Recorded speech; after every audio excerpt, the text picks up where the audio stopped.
As most of you are aware, France has hosted an emergency meeting involving several different countries except the US.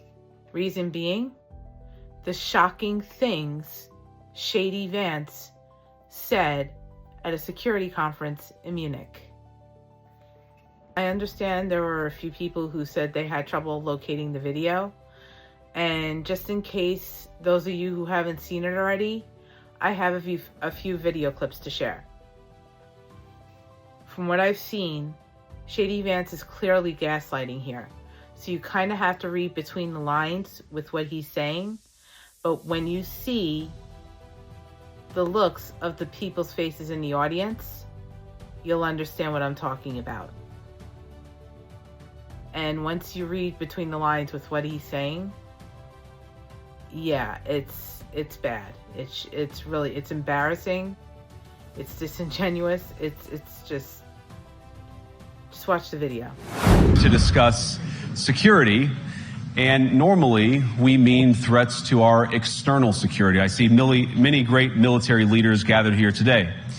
But while the Trump administration is very concerned with European security and believes that we can come to a reasonable settlement between Russia and Ukraine, and we also believe that it's important in the coming years for Europe to step up in a big way to provide for its own defense, the threat that I worry the most about vis-a-vis Europe is not Russia, it's not China, it's not any other external actor.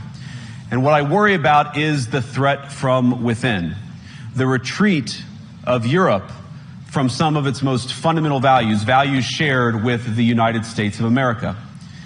Now, I was struck that a former European commissioner went on television recently and sounded delighted that the Romanian government had just annulled an entire election.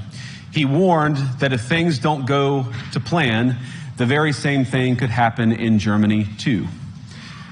Now, these cavalier statements are shocking to American ears. For years, we've been told that everything we fund and support is in the name of our shared democratic values. Everything from our Ukraine policy to digital censorship is billed as a defense of democracy. But when we see European courts canceling elections and senior officials threatening to cancel others, we ought to ask whether we're holding ourselves to an appropriately high standard. And I say ourselves because I fundamentally believe that we are on the same team. We must do more than talk about democratic values, we must live them. Now, within living memory of many of you in this room, the Cold War position retreat.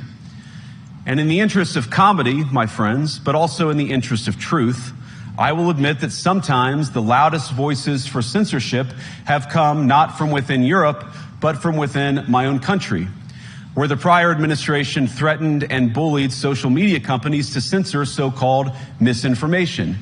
Misinformation like, for example, the idea that coronavirus had likely leaked from a laboratory in China. Our own government encouraged private companies to silence people who dared to utter what turned out to be an obvious truth. So I come here today not just with an observation, but with an offer. And just as the Biden administration seemed desperate to silence people for speaking their minds, so the Trump administration will do precisely the opposite, and I hope that we can work together on that.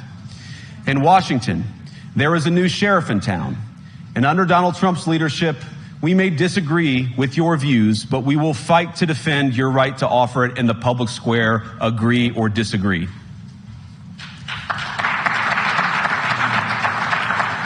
And of course, we know that very well in America.